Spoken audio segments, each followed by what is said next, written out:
kwa mguu hapo chini unapotembea hata waanguke kabisa?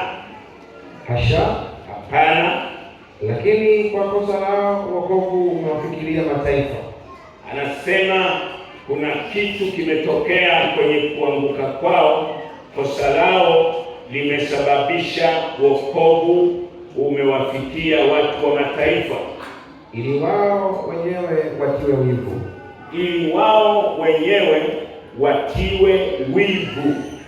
Basi ikiwa kosa lao limekuwa utajiri wa ulimwengu, ndio kama imefanyika hivyo kwamba wao walipodhoofika wewe mwingine ukastawi, na upungufu wao umekuwa utajiri wa mataifa, na kama wao wamepungukiwa alafu wewe ukaongezewa, je, si zaidi sana utimilifu wao? Ndio.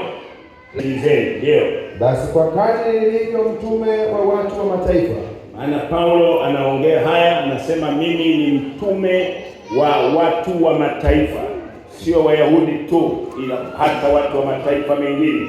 Yeye ametumwa kuzungumza nao. Sawa sawa, naitukuza huduma iliyo yangu. Sawa sawa, namshukuru Mungu kwa huduma hii. Asante. Nipate kuwatia wivu walio damu moja na mimi, na kuokoa baadhi yao. Hawa watu ambao nimezaliwa nao, ili niwatie wivu kwamba mbona mwenzetu anatembea, sisi tunadhoofika, ili baadaye wanaweza wakarekebisha wakarudi. Ndio. Maana ikiwa kuchukua kwao kumeleta upatanisho kwa ulimwengu, sawa sawa, je, kukubaliwa kwao kutakuwa nini kama si uhai baada ya kufa? Ndio. Wivu wa Bwana, si ndio wapendwa? Wivu wa nani?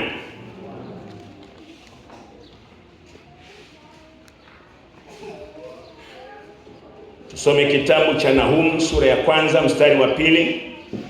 Nahumu ni vitabu vile vidogo vidogo vya mwisho wa Agano la Kale. Vitabu vile vidogo vidogo vya Agano la Kale. Kuna kitabu kinaitwa Nahumu. Nahumu sura ya 1 mstari wa 2. Biblia inasema Bwana ni Mungu mwenye wivu. Ndio. Naye hujilipiza kisasi. Bwana hujilipiza kisasi. Ndio. Naye ni mwingi wa hasira. Yeye ni mwingi wa hasira.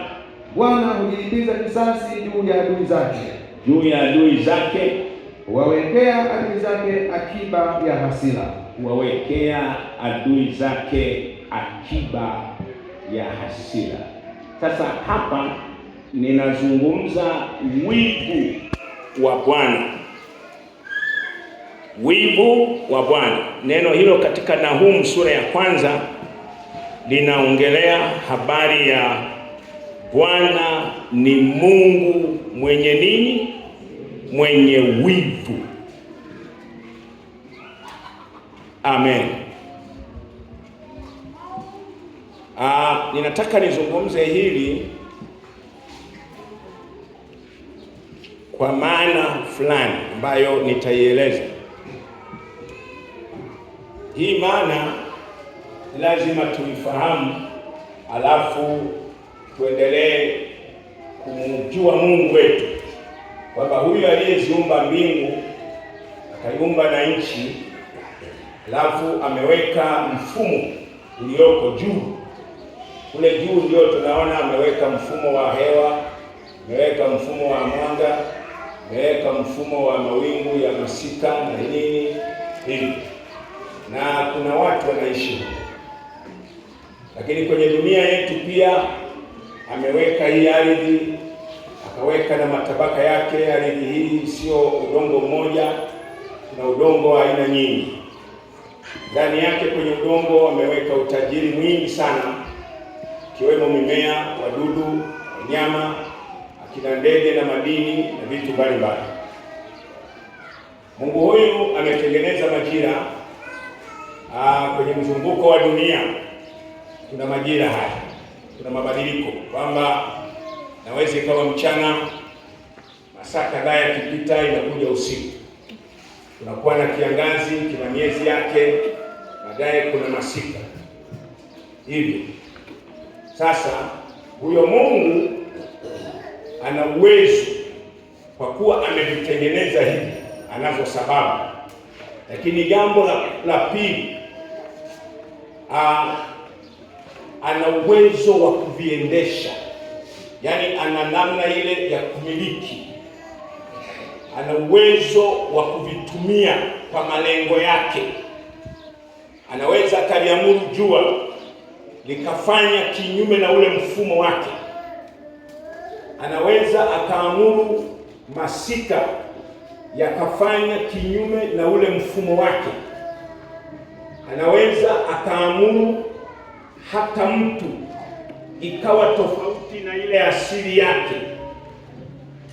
Kwa hiyo Mungu huyu Biblia inamtaja ni mwenye uwezo katika vyote ambavyo ameviumba. Bwana Yesu asifiwe. Tunaposoma kitabu cha Yeremia tunakutana na sura moja. Mungu anamchukua Yeremia, anamwambia nenda ukajifunze mambo kwa mfinyanzi wa vyungu. Yeremia alipoenda hapo akamwangalia yule mfinyanzi.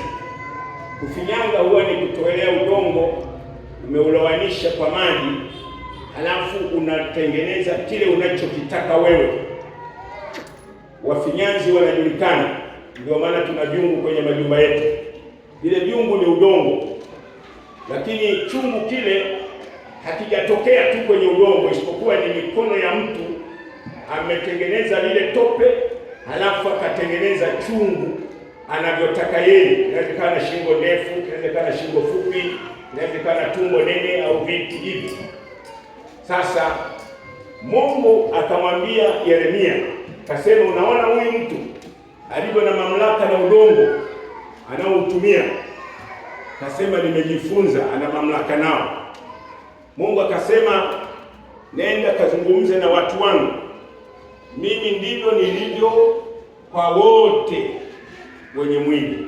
Yaani duniani, awe mrefu awe mfupi awe taifa gani, mimi nina mamlaka naye. Nenda kawaambie, maana unaweza kasahau.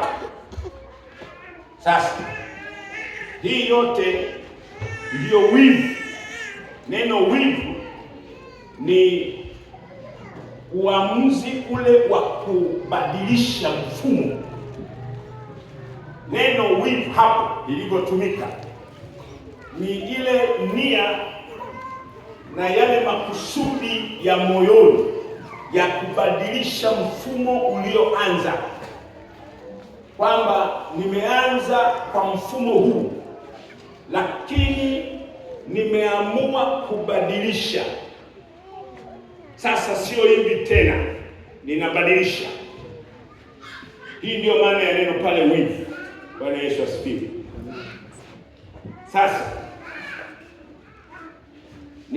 nimetumia hiyo mistari ya kitabu cha Warumi sura ya 11. Ile inazungumza habari ya taifa la Israeli. Kwa kuwa tuko duniani, tuna mataifa kila moja. Sisi tunaitwa Watanzania, hili ni taifa letu. Lakini kuna wenzetu, wanadamu ni wale wale kama sisi, lakini wale wao wanaitwa Waisraeli. Kwa nini? Kwa sababu wanakaa nchi hiyo inaitwa Israeli. Kuna wenzetu wanaitwa Waganda. Kwa nini? Wanaishi Uganda. Kuna wenzetu wanaitwa Wakenya. Kwa nini? Ni kwa sababu wanaishi Kenya. Hivyo ndivyo ambavyo neno la Mungu linaeleza. Hawa wanaotajwa kwenye hiyo mistari ni Waisraeli, wanadamu kama sisi na wana mfumo ule ule wa kama sisi. Wao ilitokea mwanzoni wakabahatika sana kuzaliwa na mzazi ambaye alichaguliwa na Mungu wa mbingu na nchi. Huyo mzazi akachaguliwa. Wasomi wa Biblia mnaelewa historia ya Waisraeli. Inaonyesha kwamba hao ni uzao wa Ibrahimu. Ibrahimu katika historia yake inaonekana na yeye alizaliwa tu kwa wapagani wanaoabudu sanamu za kuchonga na miungu tu mingine, wala sio Mungu wa mbinguni. Wameishi hivyo mpaka yeye naye akawa mtu mzima, anaendeleza ibada za baba zake. Ikatokea bahati, huyu Ibrahimu akaisikia sauti ya Mungu wa mbinguni inamwambia, ondoka kwenye familia hiyo, mimi nataka tuanze maisha na wewe pembeni. Kwa hiyo wajibu wako wewe ni kuitoka nchi, uachane na mambo yao, uende pembeni pale ili tuanze maisha. Ibrahimu alikubali, akasafiri akiwa na mke wake na mali aliyokuwa nayo wakati ule. Ameenda mbali, akajitenga na ukoo. Kwenye hiyo mji aliyokaa au kwenye nchi ile aliyoipata, wakaanza maisha, ndiyo hiyo nchi ya Israeli, si ndio wapendwa? Mungu na yeye sheria zikaanza. Mwanangu, kwa kuwa umeniitika, sasa naomba katika hili ufanye hivi, katika hili ulifanye hivi, hili hapa usilifanye, na lile pale usilifanye. Tunaelewana? Naam Bwana. Kwa hiyo Ibrahimu akaanza namna hiyo. Alianza uzao kwenye ile nchi ikaanza kuongezeka watu. Kama ilivyo kawaida, hata familia huwa inaanza na watu wawili, mke na mume wake, lakini katika kuendelea kuishi watazaliwa wengine pale, baadaye familia inakuwa na wananchi pale, si ndio wapendwa? Hiyo nchi ni mtu alianzisha, Ibrahimu ndio alianzisha.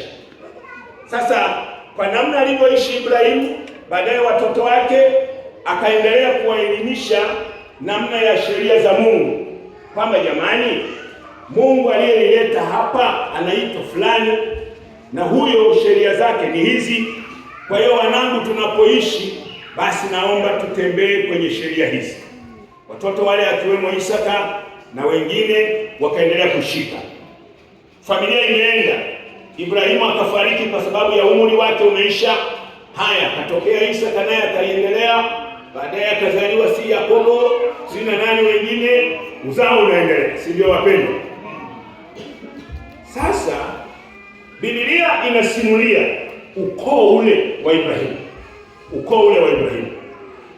Ukoo huo wa Ibrahimu ukawa na tabia za kuwa kila unapotekeleza zile sheria za Mungu, wanaibada zile za Mungu, kweli kabisa wanaenda sawasawa na Mungu alivyowaelekeza, ila wanaposta. Unajua uzuri wa kumfuata Mungu, Bwana Yesu asifiwe sana. Yaani uzuri wa huyu Mungu wa mbinguni, jamani, ni kweli haonekani, lakini ndiye aliyeumba mbingu na nchi. Hivi vitu vyote tunavyoviona, tena Biblia inazungumza inasema vingine hatuvioni, ni vya kwake, ana mamlaka navyo. Akikiamuru kwamba wewe mwanga, fuatana na huyu, umuonyesha napokwenda, anayahusianisha macho yako na huo mwanga, unaanza kuona hata unapoelekea. Lakini Mungu huyo anaweza akauruhusu mwanga uwepo, ila akayazuia macho yako yasiwe na uhusiano na mwanga. Ndio maana unaweza ukaona nyie wengine mnaona, mwingine haoni. Ina maana mwanga upo, lakini macho hayana uhusiano na mwanga. Kwa hiyo unaweza ukaona mwingine anapapasa, anasumbuka, wakati nyie wengine macho yenu yanaona moja kwa moja. Bwana Yesu asifiwe. Yaani unajua Mungu ndivyo alivyo. Anasema hivi nilivyoviumba nina mamlaka nani kuvitumia kama ninavyotaka. Kwa naweza nikabadilisha ilivyokuwa, sasa imebadilika, nikaamua tofauti. Sasa Waisraeli kwenye asili yao, ninaposoma Biblia toka Agano la Kale mpaka hili Jipya, wakawa na tabia zile za hivi. Wanapostawi sana, wanapoongezeka, mambo yao yananyooka, wanajikinai. Kujikinai ni nini? Kujikinai ni kufika mahali unapazoea pale, kama ni nyumbani, sema hapa bwana kila siku wali, mimi nimechoka bwana, kila siku nyama, nimechoka, wacha niende pengine hapa. Si ndio wapendwa? Unaweza kaona hata kwenye hizi familia zetu kuna neema. Kuna familia zingine zina neema, yaani mboga zao sio rojorojo, vyakula vyao sio dhaifu, sijui uvaaji wao ni yaani ni neema, sio wapendo. Lakini wewe ukashangaa, wewe mwingine ambaye hakuna neema hiyo, ukifika hapa unatamani ufie hapa, kwamba hapa si hama. Kwa nini? Aise, ulaji wa hapa umekaa vizuri. Yaani ukienda chumbani kule vitanda vimekaaje, si shuka zao zinabadilishwa kila siku. Yaani kuna neema hiyo, si ndio wapendwa? Lakini unaweza ukashangaa, wewe mgeni ndio unaweza ukatamani ukae pale na udumu kuwepo, lakini mtu aliyezaliwa pale anaweza kafika mahali akasema mashuka yao haya nimechoka nayo. Yaani hebu angalia hata kulala hata kunguni hayo. Mimi natafuta kitanda cha kunguni. Hivyo. Sasa aliyezaliwa pale panapotunzwa kweli kweli, kunguni wanashambuliwa kabla hawajazaa. Yaani wanatolewa. Hakuna kunguni. Kuna watu wanaishi duniani jamani, hajui kwamba kunguni yupo duniani. Hajui. Si ndio wapendwa? Ni neema hiyo. Sasa Waisraeli wamekuwa na maisha hayo. Naposoma Biblia nagundua tangu Ibrahimu alimpendeza Mungu sana, akaja Isaka, akaja Yakobo. Yaani hao watatu wametajwa sana katika maandiko kwamba Mungu wa Ibrahimu, Mungu wa Isaka na Mungu wa Yakobo. Mungu alifurahishwa nao mno wale watu kwa sababu alienda nao vizuri. Na kwa hiyo akaapa Mungu kusema hata uzao wao baada yao Mungu ataishi nao, Mungu atauboresha tu. Kwa hiyo wakawa na neema hiyo. Lakini tunaona mwenendo wa wazaliwa hapa, wakajikuta kwa kustawi kwao, kwa sababu wanapoangalia baba zao, babu zao, maisha yalikuwa yametulia na hivi. Kwa hiyo wao wakafika mahali wanaanza kujikinai. Wamekuwa wakibadilisha sheria za Mungu, wamekuwa wakijikuta wanajikinai, hawamtii tena Mungu. Sasa wanatamani maisha ya taifa jingine. Nakumbuka wakati wa Samueli, soma kitabu cha Samueli wa kwanza. Inaonyesha kwamba Mungu aliwapa neema ya kwamba huyu ni nabii wao ambaye anawasiliana na Mungu na kuambia sheria za Mungu. Kwamba Mungu wenu anasema hivi, Mungu wenu hataki hili. Kwa hiyo wakawa na neema ya kulindwa sana na Mungu, kwamba Mungu anawaambia ya kufanya na yale asiyoyapenda kuyafanya. Lakini watu wale walifika mahali wakasema hivi, tumechoka na wewe nabii, tumechoka na wewe Samueli, sasa tunataka utupe mtawala mwingine.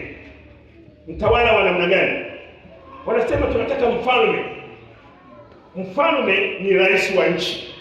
Israeli wapendwa, kwa mfumo wake haikuwa na mfumo kama mataifa mengine ya kuchagua kura, si rais wa nchi, si waziri, si nani, haikuwepo. Wale watu walikuwa na mfumo wa Mungu kusema nao moja kwa moja.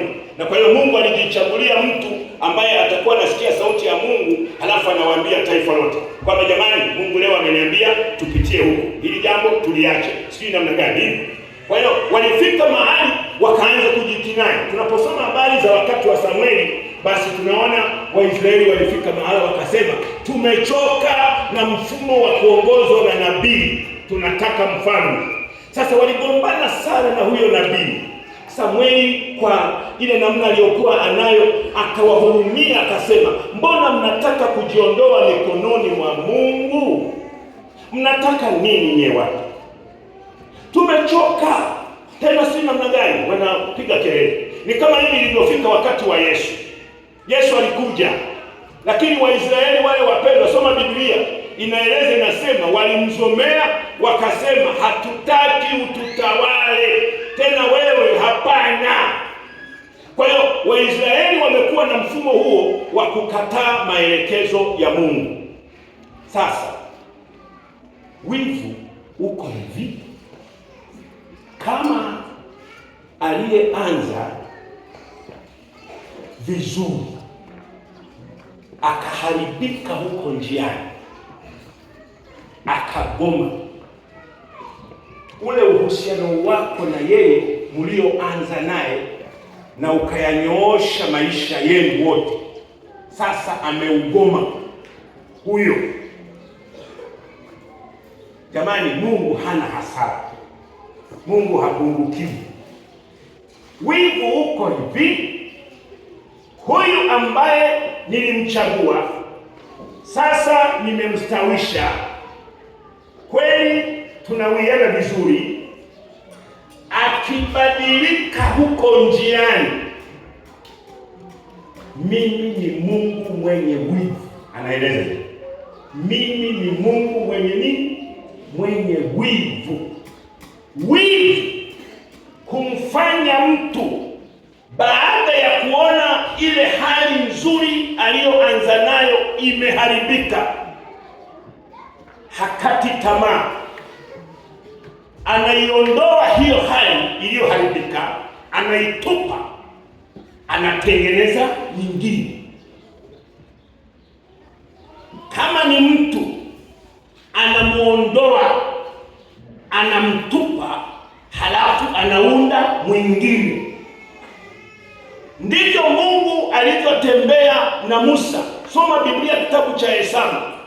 Mungu alifika mahali akasema, mimi ni Mungu mwenye wivu. Musa, hawa watu pamoja na kuwa ni wengi na nimewaokoa mimi huko Misri, ila hapa njiani mbona wananisumbua? Nataka niondoe hapa, niumbe wengine. Bwana Yesu atusaidie. Biblia inaposema neno Mungu ni mwenye wivu, huwa ana uwezo wa kutoa kile kilichoharibika na kuweka kitu kingine. Amen. Naomba tusome zaidi.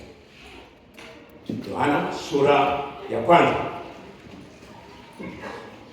Yohana sura ya kwanza.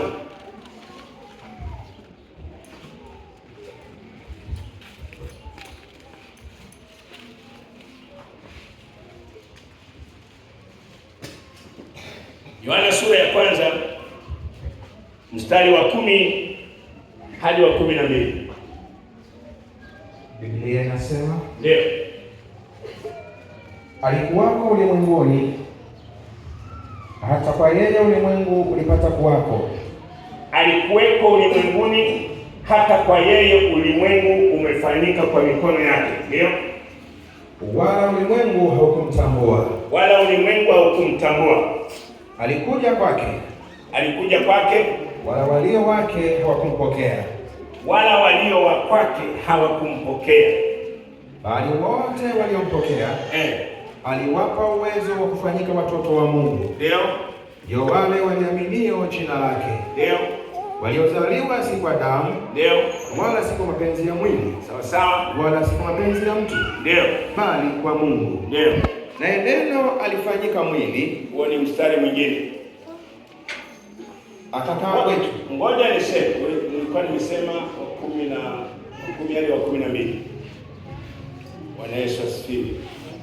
Yaani hapo unajua ule mstari wa 12 unaeleza hivi, naye alikuja kwake, walio wake hawakumpokea. Unaona waandishi wanaosoma mstari ule, walio wake hawakumpokea. Kuna nini hapo? Kuna koma iko hapo. Kwa wale mlio darasani, unaelewa hapo? Kuna kakitu pale chini. Inakuja neno bali. Inasema bali waliompokea aliwapa uwezo wa kufanyika watoto wa Mungu. Ndio wale waliaminio jina lake. Sijui ni nini huko. Unajua hapo panazungumza makundi mawili. Kundi la kwanza ni la Waisraeli. Huo mstari wa 12 unazungumza makundi mawili. Ile walio wake hawakumpokea. Ile ni kundi la Wayahudi, watoto wa Ibrahimu, wale ambao wamepata neema ya kuwa na Mungu muumba mbingu na nchi toka zamani. Jamani, ilikuwa ni neema ya wakati, yani ilikuwa ni neema kwa taifa la Israeli tu, kwamba muumba mbingu na nchi, mwenye jua, mwenye mwezi, mwenye nini, yani yeye ndiye Mungu wao. Ilikuwa ni neema ya taifa moja tu duniani. Sasa hata kuja kwa Yesu alitumwa mbinguni. Biblia inasema hivi, Yesu alitumwa mbinguni kuja kwa ajili yao hao waliowazaliwa wa Ibrahimu. Bwana Yesu asifiwe sana. Unajua wapendwa, iko hivi, unaweza ukazaliwa kwenye familia labda au kwenye ukoo wenye bahati sana, si ndio wapendwa? Yaani wenye neema kubwa. Kwa mfano, huwa naona kwamba kwenye kuzaliwa hivi, kuna mtu anaweza kazaliwa kwenye ukoo ambao labda toka babu zao kule kuna utajiri tu upo pale, utajiri wa mali.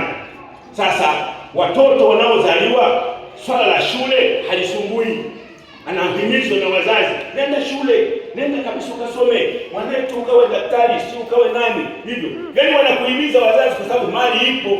Lakini kuna watoto wengine wamezaliwa kwenye familia au kwenye ukoo ambao hauna mali nyingi. Kwa hiyo wakikusomesha shule ya msingi, baadaye si sekondari, wanaanza kuona gharama za kusomesha zinapanuka. Wanaahirisha. Wanasema aisee, hayo maviatu yenu kila leo. Yaani shule ya msingi mbona unaenda na pepo? Leo hii eti shuleni kule ukienda pepo unapigwa nani? Acha shule bwana. Sisi hatuwezi. Tunashindwa. Sijui madaftari. Tulikuwa tunanunua yale mamnani yale madaftari madogo. Mamnani? Mamsebe. Anani? Msomi. Naona msomi na bei ndogo. Lakini leo ukienda sekondari unanunua yale maanani. Makwaya 2, kwaya 3, 4 na nini. Yaani anaenda ndefu. Sasa familia nyingine ikiingia kununua kwaya 2, wanasema kwaya 2 hatuwezi. Kwa hiyo achana na sekondari. Jamani, kuna mazingira, si ndio wapendwa? Lakini mtu mwingine, yaani familia yake ina uwezo. Haya mamsomi wameanunua mengi, tena wanakuletea hii ya shilingi 500 haya. Wanaleta lisanduku lote kwamba utakuwa unachagua huko. Yaani hapo ya kujisomea sebuleni, mengine si utakuwa unafanyia rafu kule shuleni, mengine ndio unampa mwalimu. Yaani hapo. Si ndio wapendwa? Yaani eti kwaya 2, kwaya 4, yaani wananunua wanaleta. Wala haina shida. Kama unaletewa zile ambazo wengine hawana shuleni. Si ndio wapendwa? Nyewe walimu si mnasema amen. Yaani iko hivyo, kuna watoto wengine wanakuja na kalamu ambazo wewe mwalimu unaweza kusema mbona mimi mwalimu sina hii kalamu? Anapewa na wazazi. Wazazi wanunua ya shilingi 1500 wanampa. Anasema nenda kaandikie hii. Kuna ya 200, 200 hapana, sio saizi yako. Wewe usikaandikia ya 200. Bwana Yesu asifiwe. Yaani unakuta kuna neema ya namna hiyo. Sasa ngoja niwaambie. Hizi neema ni Mungu amekukirimia. Si ndio wapendwa? Waisraeli wamekuwa na neema hiyo ya kila wakati. Kuna mambo mazuri ya mbinguni yanawafunika watu hao wanapotembea, watu hao wanapovamiwa na maadui. Mungu wa mbingu na nchi analeta majeshi yake, anawatetea. Watu hao wakiita Baba, Mungu anashuka haraka. Yaani watu hao neema ya mbingu imewafunika hawa. Nchi zingine hawajafika huko, hawana hiyo neema. Yaani ikitokea vita, wapendwa, ni damu kwa damu. Na sasa inategemea ujuzi wako. Kwa hiyo walikuwa wanaishi kwa shida sana mataifa mengine. Israeli ilikuwa ina neema ya pekee, si ndio wapendwa? Sasa walifika mahali wakawa na tabia hiyo ya kujikinai. Wanafika mahali wanabeza ile neema Mungu amewapa. Yaani wanadharau. Wanafika mahali wanasema hii ina faida gani? Kwa hiyo wanapuuza. Sasa mpaka Mungu anawaletea Yesu. Siku hizo za kuwaletea Yesu, Biblia inazungumza walikuwa na uhitaji, walikuwa na shida, walikuwa na mgomo, walikuwa na hali mbaya. Sasa Mungu akasema hawa ni watoto wangu, nimewazaa mwenyewe, ni taifa ambalo nimelichagua mwenyewe. Kwa hiyo Mungu akashughulika kuwaletea Yesu. Biblia inapozungumza habari za Yesu kwenye Yohana sura ya 1:12 inasema alikuja kwake. Yaani Yesu ilikuwa lengo la kuja Israeli. Ndio wapendwa? Israeli ndio lilikuwa lengo la kwanza la Mungu. Lakini kinachosikitisha pale, Yesu amezaliwa kwao. Waliambiwa na manabii kwamba amezaliwa kwenu mfalme ambaye ataitwa mfalme wa Wayahudi. Hilo neno tu likawakwaza wale watu, wakaanza kusema mfalme nani? Wa namna gani? Sasa unajua ilianza vurugu, wanatafuta wamuue. Jamani, harakati za kumuua Yesu zilianza toka akiwa mchanga mpaka